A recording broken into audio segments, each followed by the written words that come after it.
Seguimos con nuestra jornada, seguimos con nuestro update y para mí es un placer presentar al doctor Marcos Paulino. Doctor Marcos Paulino es el presidente electo de la Sociedad Española de Reumatología. Es un gran experto en muchas de las patologías que afectan a las enfermedades reumáticas, pero sobre todo hay una que para él es una diana de investigación y uno de sus cores de sabiduría, y es la artritis reumatoide. Aunque hoy no vamos a hablar de la artritis reumatoide en fase artrítica, refiriéndonos a las articulaciones, sino que vamos a hablar de algo que muchas veces los reumatólogos nos gusta esto, ¿no? Pero hay otros profesionales que dicen, oiga, pero es que ¿cómo es que este paciente con artritis reumatoide tiene una manifestación que no está en una articulación? Doctor Marcos Paulino, buenas tardes. Por favor, Buenas adelante con tardes. su ponencia. Hola, buenas tardes a todos. En primer lugar, quería agradecer a ISATMU la gentileza que ha tenido al invitarme, especialmente a mi compañero, el doctor Juan Muñoz. Y vamos a hablar sobre, efectivamente, las manifestaciones extraarticulares de la artritis reumatoide. Bueno, vamos a hacer un recorrido por una pequeña introducción sobre la enfermedad. Repasaremos someramente las manifestaciones extraarticulares y hablaremos también una pincelada sobre comorbilidades, efectos secundarios de fármacos que utilizamos en esta enfermedad y también algo sobre el manejo de las mismas.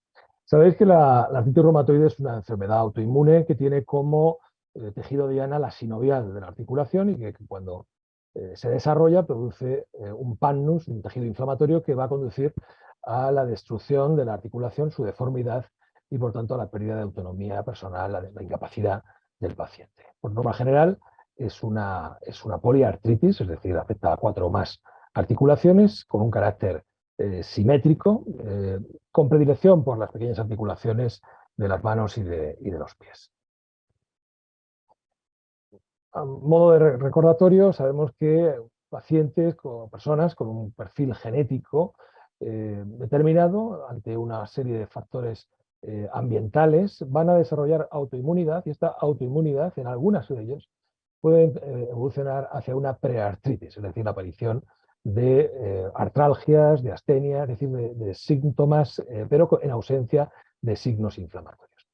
A su vez, de este grupo de personas, algunos quedarán en remisión, pero otros evolucionarán hacia formas indiferenciadas, hacia reumatismos palindrómicos, y solo entre 40-45% de estos terminarán en una artritis reumatoide establecida. Tampoco tienen por qué ocurrir todos estos pasos, se pueden pasar de unos a otros, pueden ser más cortos, más largos, y lo que tenemos que tener en cuenta es esos factores, ¿no?, ambientales que han demostrado el aumento del riesgo de desarrollar esta enfermedad, el tabaco, las infecciones víricas, factores de tipo dietético y hormonal, la enfermedad periodontal, que es bien conocida, y también la obesidad, porque el exceso de tejido adiposo, como bien sabéis, puede inducir o favorecer un ambiente proinflamatorio.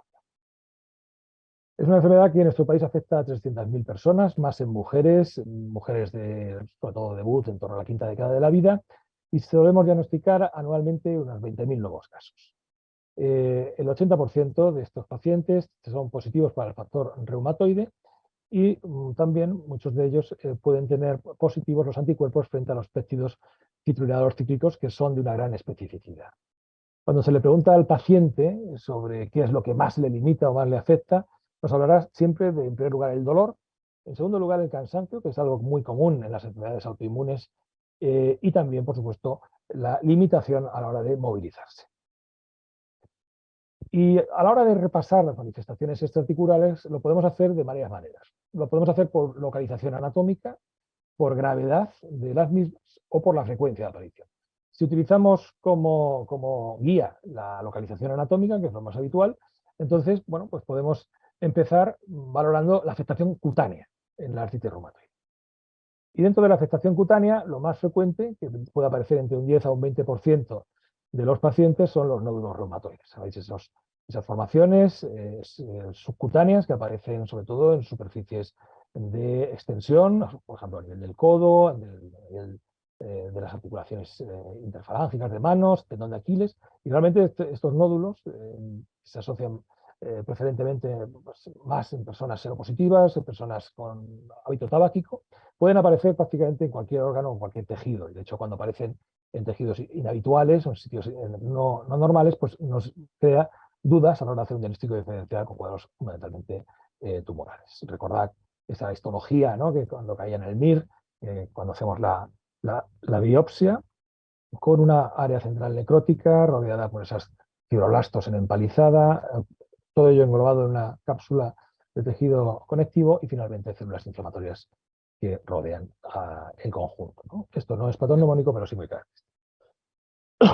Posteriormente hablamos también de úlceras mixtas en miembros inferiores, de carácter isquémico, de carácter inflamatorio, lívido reticularis, el eritema palmar, que es menos frecuente, pero también lo vemos, la púrpura palpable cuando hay una vasculitis de pequeño vaso y la púrpura senil fundamentalmente asociada al uso de los corticoides. Tenéis, por ejemplo, en las imágenes que tenemos, arriba a la izquierda, los nódulos reumatoides de gran tamaño, periolecranianos, a su derecha una zona de úlcera con cierta atrofia cutánea, más a la derecha el lívido reticularis, abajo a la izquierda podemos ver el eritema palmar, la lívido reticularis a su lado y finalmente la púrpura.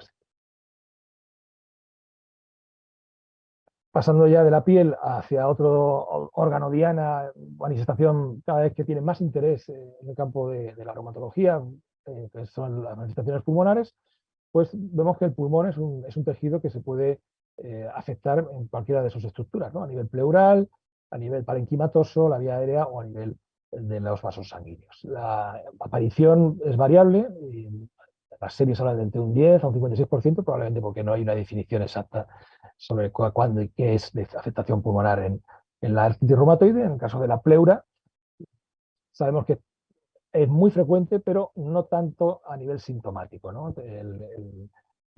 Muchas veces el paciente pues, no va a tener síntomas, o si los tiene, pues el cuadro se va a resolver de una manera rápida y a veces espontánea, ¿no? Generalmente va a aparecer a lo largo de la enfermedad, aunque uno de cada 5 casos será al inicio.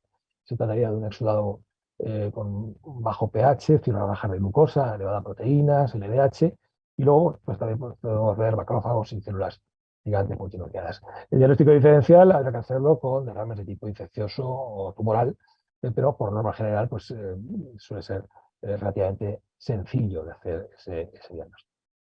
Cuanto a la vía aérea, hay que decir que se puede ver afectada hasta en un 60% de los casos, pero hay mucha variabilidad, pues puede afectarse desde la vía aérea más distal hasta la articulación cricoaritenoidea, como cualquier articulación, que va a producir exudor, va a producir pues eso, bronquera, etc.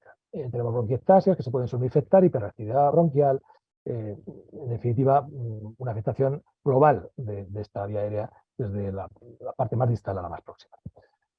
Desde el punto de vista vascular, bueno, se ha hablado antes el ponente anterior de hipertensión pulmonar. En la artritis reumatoide también puede surgir hipertensión pulmonar, evidentemente con menos frecuencia que en otras enfermedades autoinmunes sistémicas, pero que puede estar desencadenada por una vasculitis reumatoide que afecte a este nivel, y en ocasiones incluso podemos llegar a tener hemorragias alveolares en el seno de la artritis reumatoide cuando se complica a nivel vasculítico. Capítulo aparte, yo creo que merece que repasemos un poquito la enfermedad pulmonar intersticial difusa, la EPI, que bueno, pues, por sí sola aumenta la mortalidad, ¿no?, de los pacientes con artritis reumatoide. Dentro de los patrones anatomopatológicos, el más frecuente es la NIU, que como veis, bueno, pues, oscila entre un 8 a un 66% de pacientes, seguido por la ANINE, y ya más raramente otro tipo de patrones, como la neumonía organizada, la linfoide, la neumonía intestinal aguda, y bueno, recordando un poco el patrón NIU, con esas imágenes que veis en el TAC pulmonar, con ese patrón reticular a nivel subpleural, el panal de abeja, bronquiectasias por tracción y poquito escaso vídeo deslustrado, a diferencia de la anemia, donde el vídeo deslustrado pues sería un poco más, bastante más frecuente, ¿no?, que en el patrón, NIO. Y además el patrón NIO, como sabéis, implica un peor pronóstico respecto a otro tipo de patrones anatomopatológicos.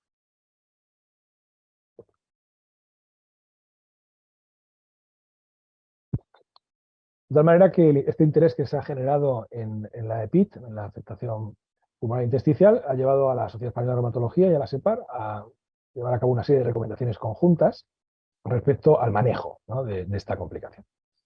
Va a depender fundamentalmente de la sintomatología. Es decir, si el paciente con artritis reumatoide y EPI está asintomático, es decir, hemos llevado a cabo un diagnóstico radiológico y las pruebas de función respiratoria son normales, entonces no tenemos que hacer nada, simplemente tenemos que observar la evolución y vigilar.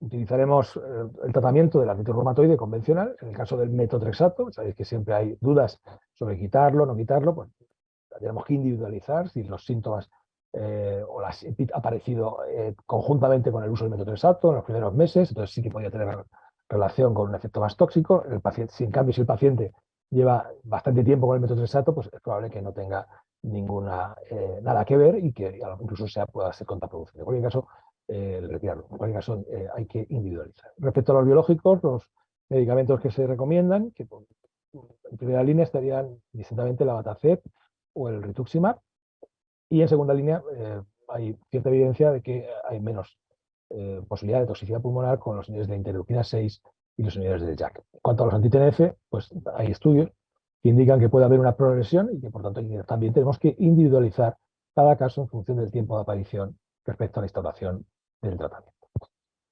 Si el paciente tiene criterios de tratamiento, el paciente está sintomático, entonces va a depender del patrón anatomopatológico. Si no tiene una NIU, entonces utilizaremos corticoides, utilizaremos bolus en ocasiones, podemos añadir ciclofosfamida, de nuevo plantearnos si el metotrexato debemos seguir o no con él, si estamos utilizándolo, y los medicamentos biológicos de primera línea que hemos comentado antes, la Batacep, rituximab, y en segunda línea inhibidores de IL-6 o inhibidores de JAK. Si se produce una mejoría, entonces pues mantenemos el tratamiento. En el caso de que no se produzca, haremos un switching entre Batacep y rituximab, dependiendo de cuál hayamos utilizado. Si el paciente desarrolla un patrón fibrosante progresivo a nivel clínico, a nivel funcional, a nivel radiológico, entonces plantearemos introducir el nintedanib, el antifibrótico, y también podemos pensar en el micofenolato. Finalmente, si nada funciona, tendremos la última opción, que sería el trasplante pulmonar.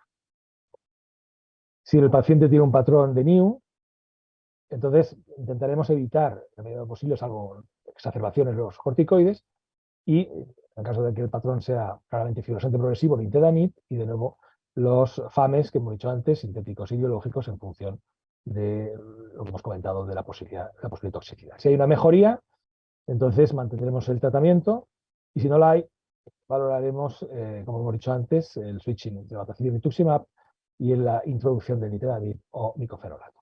Trasplante como última opción. Esto sería un poco a nivel pulmonar. A nivel, me vais a perdonar un poco por no extenderme demasiado. A nivel ocular, sabemos que la artritis reumatoide, en un 18-20% de los pacientes va a haber manifestaciones oculares.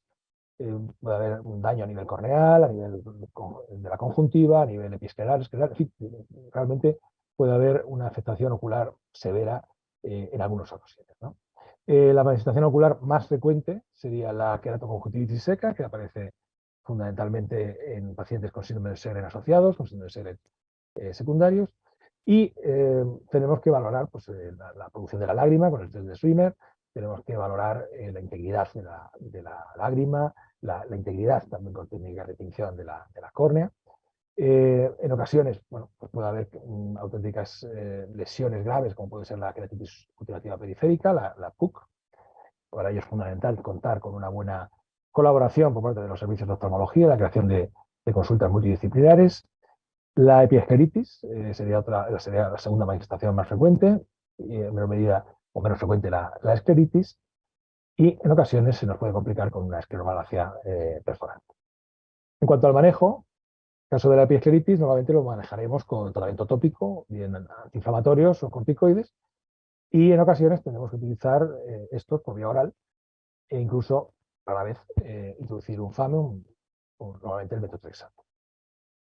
Si se trata de una escleritis, tenemos que distinguir si es una forma difusa, nodular, o una forma necrotizante, descartando que no tenga un origen infeccioso. En el caso de la forma difusa, entonces pues, utilizaremos AINES o corticoides vía oral, y en el caso de necesitar FAMES por fallo o recurrencias frecuentes, entonces utilizaremos el metotrexato y como segundo escalón la cetoprina, la sulfasalacina o la ciclosporina. En las formas necrotizantes, mucho más graves, entonces directamente pondremos pulsos de esteroides, pues, seguidos de este pauta de esteroides ascendente. En el caso de que sea refractario o recurrente, volveremos a reconsiderar el origen infeccioso y, si lo descartamos, podremos utilizar tratamientos biológicos como los anti-TNF, infliximab y adalimumab, que son los que tienen más evidencia, la ciclofosfamida, y en último escalón podemos valorar otros biológicos como el rituximab, el gevolizumab, abatacept o tocilizumab. Pasando a la afectación cardiovascular, esta es importante, podemos tener cuadros de pericarditis, que igual que en el tema del grave pleural, la pleuritis pueden ser poco sintomáticos y más frecuentes en estudios de necropsias, miocarditis, se pueden dar endocarditis, la arteriosclerosis, que es, hemos hablado al principio de esta jornada, muy importante en las enfermedades autoinmunes inflamatorias, trastorno de conducción cardíaca y en ocasiones puede haber incluso aortitis. Como bien han dicho el primer ponente, la inflamación sistémica conduce a la aterosclerosis prematura. Se ha demostrado que a mayor elevación de restantes de fase aguda hay una mayor incidencia de eventos cardíacos agudos. También se ha visto que los pacientes seropositivos para factor reumatoide y anticuerpos frente a los péptidos cíclicos van a tener más eventos cardiovasculares. Se han detectado autoantígenos citrulinados en la placa de ateroma, en la superficie de la placa, y anticuerpos dirigidos frente a estos antígenos, originando una respuesta inflamatoria. En definitiva, los pacientes con artritis reumatoide están predispuestos a padecer un evento cardiovascular mayor independientemente de los factores de riesgo tradicionales. Es decir, la artritis reumatoide es un factor de riesgo tan importante como puede ser la diabetes para desarrollar una enfermedad cardiovascular. La tasa de infartos o de ictus sería el doble con respecto a la población general, y la mortalidad relacionada con enfermedad cardiovascular está incrementada en un 50% en los pacientes con artritis reumatoide, siendo la primera causa de muerte en este tipo de enfermos. A la hora de hacer el control, bueno, pues tendremos que hacer un tratamiento vigoroso y específico de la artritis reumatoide, incluyendo estrategias Stick to Target, aplicación individual de los parámetros, los scores de riesgo cardiovascular, y en función de las puntuaciones, el repetir medidas y valorar carótidas, ecografía carotidia, control de factores de riesgo cardiovascular tradicionales. En definitiva, tener muy presente esta enfermedad cardiovascular, porque es la principal causa de muerte en estos pacientes, como digo. A nivel hematológico puede haber anemia en un 25 a un 30% de los casos, anemia de trastornos crónicos, anemia por pérdidas intestinales por el uso de antiinflamatorios, por corticoides.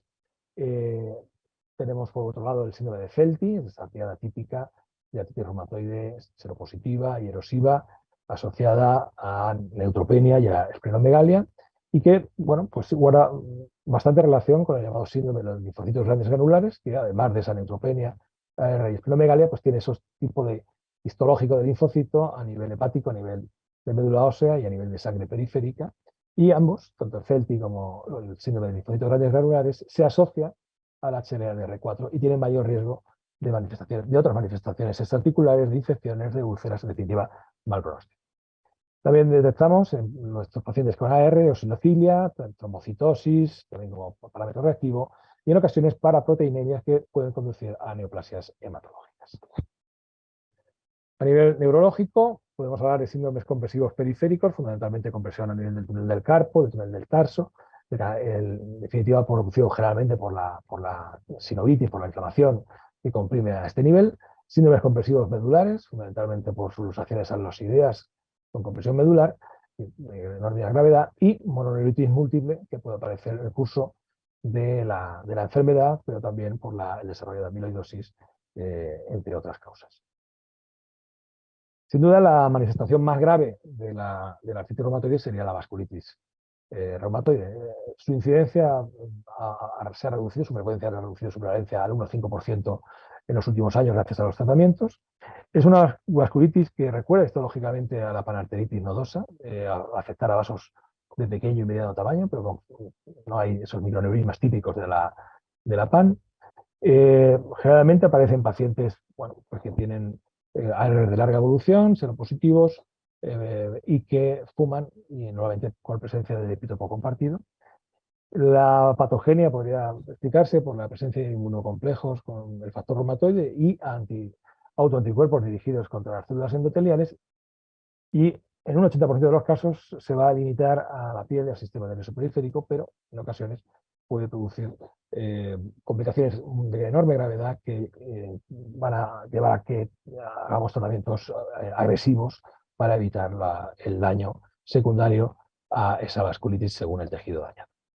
Y finalmente, pues otras manifestaciones y también comorbilidades, la amiloidosis por el depósito de proteína amiloidea, que tenemos que sospecharla, sobre todo en pacientes de largo recorrido, ¿no? En que el paciente comienza a tener pues, síntomas de tipo proteinuria, insuficiencia renal, trastornos de miocardiopatía, de trastornos del ritmo intestinal incluso, y que valoraremos que no tiene demasiada actividad articular y sin embargo, pues analíticamente está empeorando, ¿no?